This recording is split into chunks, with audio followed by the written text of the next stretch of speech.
My husband told our friends and family I was losing my mind and had postpartum psychosis. He said I was paranoid, hysterical, and a danger to our baby. So I bought a notebook, a cheap camera, and a voice recorder, and let him talk himself into destroying his own reputation. Before I get into it, if you like long Reddit-style stories about relationships, gaslighting, toxic families, and legal revenge, don't forget to like the video and subscribe. We're still fighting for our first 1,000 subscribers, and your support really helps the channel grow and reach more people who love full stories like this. Alright, here's how my crazy wife story turned into my ex-husband's worst nightmare. I'm 29, my ex-husband, Mark, is 31. We'd been together for 6 years, married for 3 when our daughter Lily was born. When people ask what he was like, I always say this: if you met him at a barbecue, you'd think he was great. Mark was charming, funny, the guy who remembers your favorite drink and brings it just because. He was great with small talk and kids and old ladies. My family loved him at first. My friends used to say, "You're so lucky, he seems so devoted." And for a while he was, or at least he acted like it.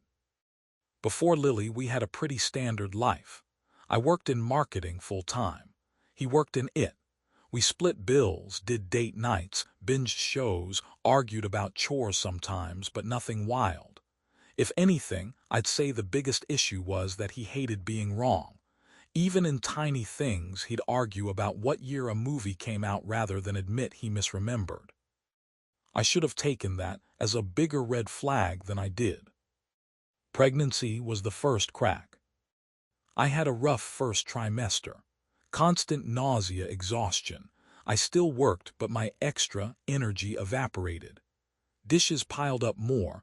Laundry wasn't folded the minute it came out of the dryer. I didn't have the bandwidth to play the chill, cool wife. Mark did not handle that well. "It's not that bad," he'd say when I was throwing up before work. "My mom said she never complained like this." "I'm not your mom," I'd mutter, rinsing my mouth. We fought more. He started dropping little comments. "You're so emotional lately. Are you sure this isn't in your head? You're not fun anymore." It was frustrating, but I told myself he was stressed too. We were about to become parents, scary for both of us. Lily was born via emergency C-section after a long labor. I lost a lot of blood. I don't remember much from the first few hours, just bright lights and a cold fear that something might happen to her. She was okay. I was technically okay, but recovery was brutal.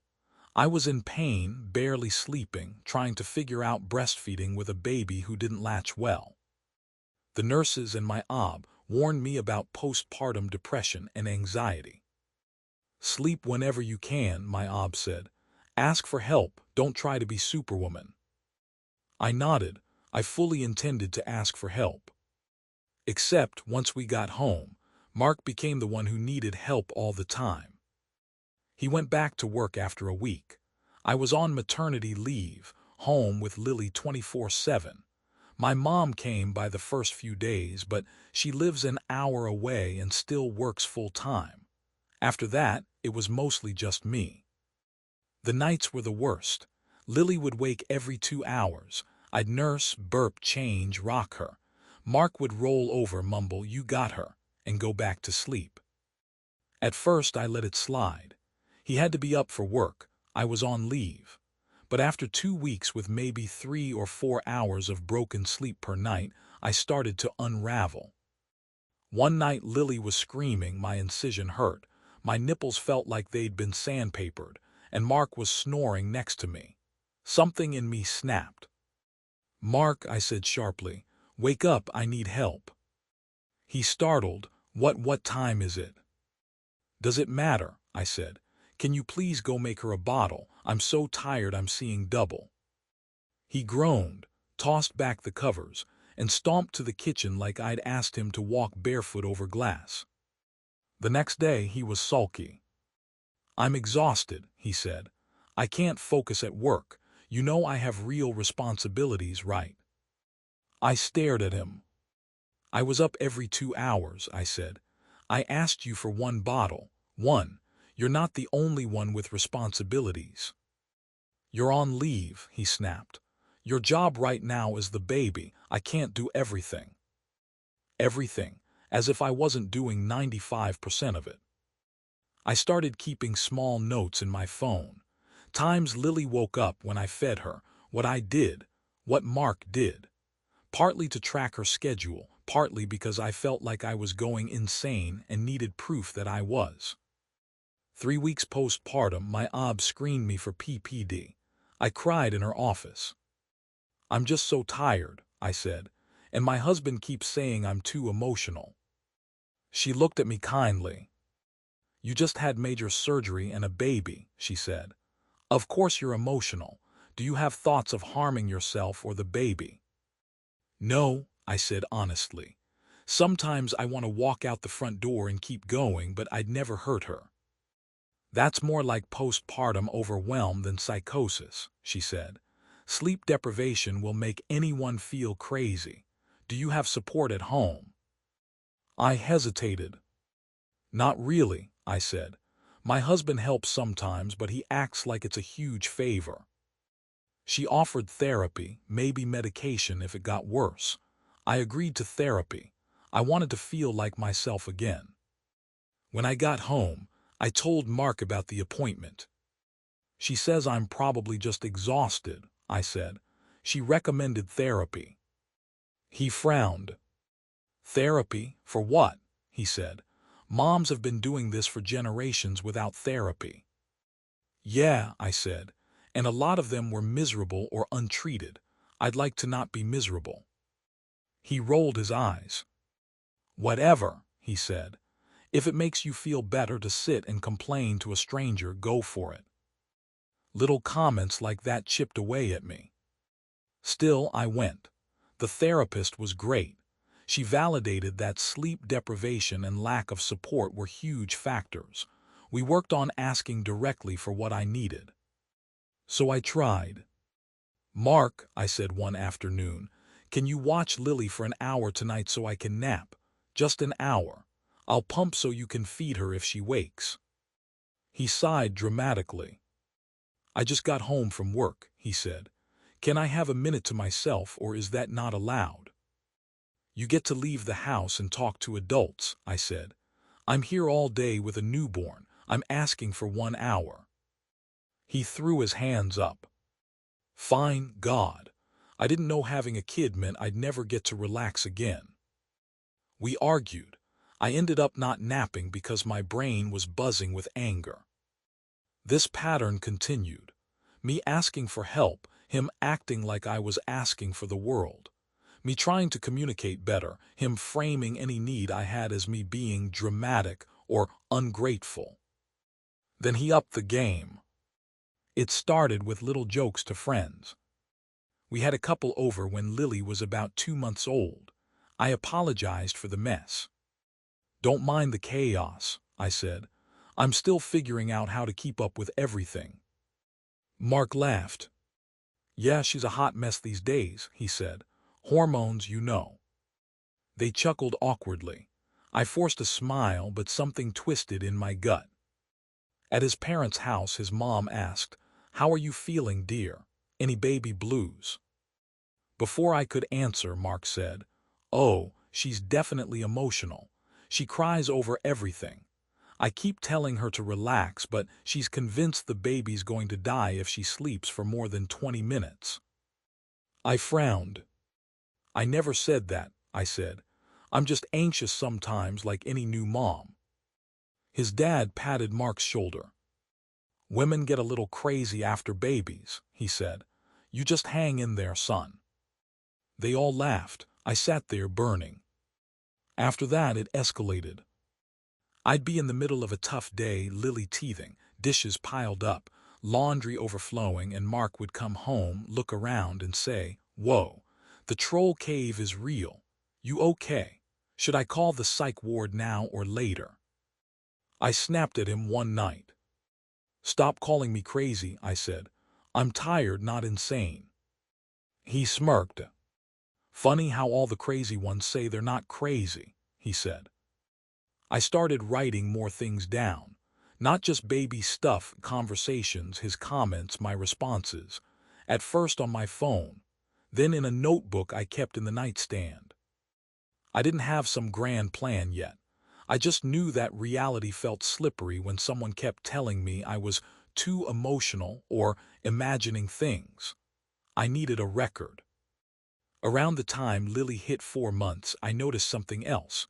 Mark was going out more. I'm grabbing drinks with the guys, he'd say twice a week. I need a break. You get to be home with her all day. As if being home all day with an infant was a spa retreat. One night he came home late, smelling like beer and perfume. Not my perfume. Who were you with? I asked. Just the guys, he said too quickly. I didn't have the energy to start a whole new war. I logged the time, the smell, the conversation in my notebook. I circled it 3 times. Then came the big blow. I got a call from my own mother one afternoon. Sweetheart, she said hesitantly, Mark called me. He's worried about you. My stomach dropped. Worried how? I asked. She sighed. He said you've been very paranoid, not sleeping at all, talking about people breaking into the house.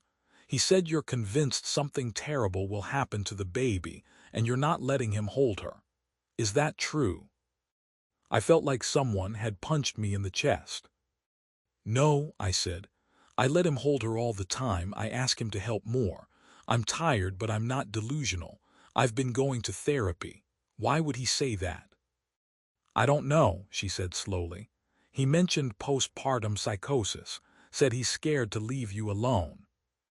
I almost laughed. I was alone with Lily all day, every day. Mom, I am not psychotic, I said. I'm exhausted and pissed off. That's different. I could hear the conflict in her voice. I believe you, she said, but postpartum psychosis is serious. Are you sure you're okay? I hung up and sat on the edge of the bed, shaking with anger. He wasn't just undermining me with jokes anymore. He was actually planting the idea in people's minds that I was mentally unstable. That night when he came home, I confronted him. Did you tell my mother I have postpartum psychosis? I asked. He looked startled, then offended. I'm worried about you, he said. You're always on edge, checking the locks, freaking out if the baby makes a noise. You barely sleep. You cry all the time. I thought maybe you needed more help than just some therapist. Do you know what postpartum psychosis is? I asked. It's when moms lose touch with reality, hear voices, want to hurt themselves or the baby. I don't have that. He shrugged. I'm not a doctor, he said. I'm just saying what it looks like. It looks like a tired mom whose husband doesn't help, I said. Stop telling people I'm crazy. He rolled his eyes. Here we go again, he muttered. You know what? I'm going to start documenting things too, so when something happens I can prove I tried to get you help. That line sent a chill down my spine. Something shifted in me that night. A switch flipped from try to fix this to protect yourself. The next day I bought a cheap voice recorder on Amazon and a small camera with a motion sensor. I started recording. Not all the time, but during fights, weird conversations, when he made those jokes. I also told my therapist everything. She was concerned. This is gaslighting, she said bluntly. He's rewriting reality and recruiting other people into his version. Keep documenting.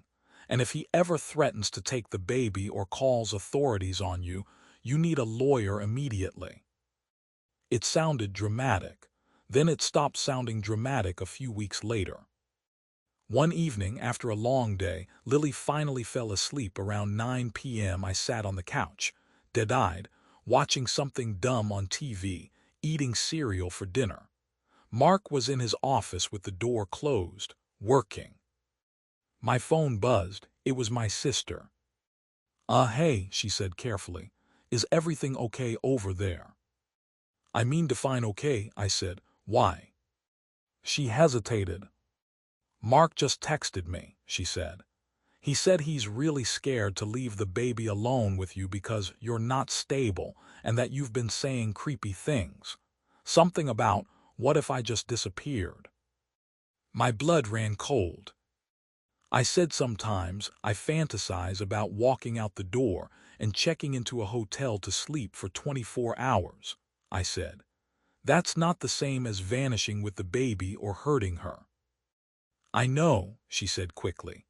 I told him that sounded normal for a sleep-deprived mom, but he was intense about it, said he was thinking about talking to a lawyer or a doctor about forcing you to get help. Forcing me. I felt physically nauseous. Thanks for telling me, I said quietly. Don't respond to him any more about it, okay? Just say you're not getting involved. I'll figure it out. After we hung up, I sat there for a long time, staring at the wall. Then I got up, went to my notebook, and wrote in big letters. He is laying groundwork to take Lily. That night, I moved the camera so it pointed at the living room and set it to record audio and video whenever there was movement. I slipped the voice recorder into my pocket. I wish I could say I confronted him right away, but I didn't. I was scared. Instead, I started asking more questions. A few days later, I casually said, "My mom mentioned you called her about me. What did you say exactly?" He shrugged. I told her I'm worried, he said. You're different, jumpy, paranoid. You obsess over the baby breathing, check on her 15 times a night. You cry at random, that's not normal. It's pretty normal for 4 months postpartum, I said. Did you tell her I was a danger to Lily? He looked offended. I never said that, he lied. I just said I don't always feel comfortable leaving you alone. You twist everything. The recorder in my pocket captured it. Over the next month, I collected things. Him yelling while I calmly asked him not to call me crazy. Him admitting he told his parents I might need to be hospitalized. Him saying, if CPS ever comes, I'll just tell them you refuse treatment. CPS. The fact that he'd even said those 3 letters out loud in relation to me made my skin crawl. I made backups of everything. On a USB drive hidden in Lily's diaper bag, on a password-protected cloud account, and on an email to myself under a boring subject line. Then he finally overplayed his hand. I came home from Lily's pediatrician appointment one Monday to find his car in the driveway in the middle of the day. He wasn't supposed to be home yet. I walked in, heart pounding. He was at the kitchen table with his laptop, looking very serious. What are you doing here? I asked. He sighed, like a man with the weight of the world on his shoulders. I had to take the day off, he said. I've been making some calls. What calls? I asked, dread curling in my stomach. Doctors, lawyers, he said. I'm really worried about you, Em. You're not well. I can't ignore it anymore. Not well how? I asked, my voice dangerously calm. You're paranoid, he said. You don't sleep. You get hysterical over small things. You've started writing down everything I say in that creepy little notebook. That's not normal behavior. I talked to a family lawyer. My ears roared. You talked to a lawyer about me? I asked. About what would happen if you refuse treatment, he said. He said if I can document that you're unstable, I might be able to get emergency custody until you get help. I stared at him, stunned by the audacity. You're planning to take my child away, I said. I'm planning to keep her safe, he said self-righteously, and you from yourself. The recorder in my pocket was capturing every word. I took a slow breath. What exactly did you tell this lawyer? I asked. He launched into it. That you've been having dark thoughts, that you told your sister you wanted to disappear, that you're obsessed with someone breaking in, that you accused me of cheating for no reason. Coming home at 2 a.m. smelling like perfume is no reason, I said. See, he said, gesturing, paranoid. He kept talking, digging himself deeper, describing me as unstable, irrational, possibly dangerous. Then he said the line that would later make my own lawyer's jaw drop. I've been playing the long game here, he said, telling people I'm worried. So if it comes down to it, everyone will know I tried to get you help. You can't say I didn't warn them. I smiled, actually smiled. Thank you, I said softly. He frowned. For what? He asked. For saying all of that out loud, I said, on camera. He went very still. What? He said. I pointed to the bookshelf, where the small camera's little green light was on. That's been recording for the last hour, I said, along with this. I pulled the voice recorder out of my pocket and set it on the table. His face drained of color. You're recording me, he stammered. I've been documenting for weeks, I said. You're not the only one who can play the long game. He lunged for the camera. I grabbed it first and stepped back. Touch me and I call the police, I said quietly. Sit down. He sat, breathing hard. Why are you doing this? He hissed. You're the sick one. I am sleep-deprived and pissed off, I said. You are trying to build a fake case to take my baby. That's the difference. And now I have proof. He sputtered, switching tactics. You're twisting this, he said. I'm just a concerned husband trying to get you help. No, I said. You're a gaslighter who didn't count on me writing everything down. You've told multiple people I'm psychotic. You've threatened to call lawyers and CPS. You've been going out with the guys while I do all the work. I'm done.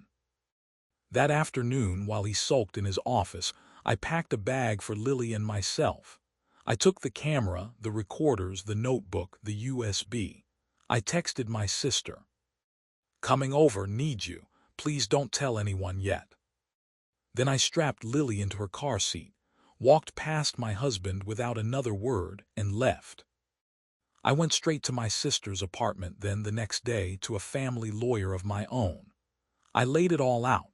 The postpartum period, the jokes, the escalating smear campaign, the audio, the video. She listened, then said, "You did exactly the right thing." We filed for separation, and I requested temporary primary custody with supervised visitation for him until a mental health evaluation could be done. Not for me, but for him, given his pattern of manipulation and lying. When he was served, he blew up my phone. "You're insane," he texted. "Everyone is going to see how crazy you are. I was trying to help you." I didn't respond. My lawyer did. "From now on, all communication goes through email or the parenting app," she told him. "Anything else will be ignored." He wrote long, emotional emails about how I'd kidnapped Lily, how I was alienating him. My lawyer replied with calm, factual statements. "Emily left with the child during your work hours, while you were present, without any physical or verbal threat. She has documented your previous statements about her alleged mental instability and your plans to seek emergency custody based on those statements." He had underestimated two things: my capacity to endure and my willingness to fight back. In the custody hearing, he tried to put on a show. "She's unstable, Your Honor," he said solemnly. "I've been so worried. She writes down everything. She's paranoid. She barely sleeps. I'm afraid she might snap." My lawyer waited until he'd said his piece. Then she hit play on the audio file of him talking about playing the long game and building a case to take Lily. The judge's face changed. "Mr. Davis," he said slowly, "that did not sound like a man concerned for his wife's well-being. That sounded like someone trying to manufacture evidence."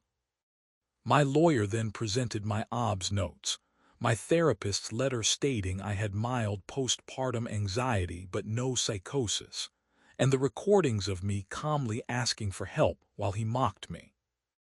By the end of the hearing, the judge granted me temporary primary custody and ordered him to attend individual therapy and a parenting class. His visitation was alternating weekends, supervised by his own parents. Walking out of that courthouse, I felt not happy exactly, but vindicated. His parents didn't look at me as we passed. I know they'd heard his version for months, but now they'd heard him in his own voice, treating their granddaughter's mother like an obstacle to be discredited. In the months that followed, he tried everything. Guilt, you're breaking up our family over a misunderstanding. Anger, enjoy being a single mom, no one will want you. Pity, I'm in therapy now, I get it, can we start over? I stayed firm. We can co-parent, I said. We will never be a couple again. He told mutual friends I was vindictive. Some believed him, some saw through it immediately. Kelly, my best friend, said, the second he used psychosis instead of tired and stressed, I knew he was full of it. My relationship with my own parents was strained at first. My mom felt guilty for believing him even a little. I should have trusted you, she said, crying. I know you. I knew something was off, but he sounded so reasonable. That's what he does, I said. He sounds reasonable, he counts on that. She's been solidly in my corner ever since. As for me, I healed slowly. Therapy helped. Sleep helped. Having my own space where no one called me crazy helped. Watching Lily grow, laugh, hit milestones, knowing I'd protected her from growing up in a house where one parent constantly undermined the other, that helped most of all. It's been about a year now. The divorce is almost final. We've settled into a co-parenting arrangement. He gets his weekends, his supervised visits. I get the rest of the week and the peace of knowing he can't yank the ground out from under me with some made-up psychosis story. Sometimes I think about that first night I wrote something in my phone notes, how small it seemed. Just Lily woke at 1:30, 3:10, 5:00. Mark slept through all of it. Just facts. Those facts turned into a lifeline.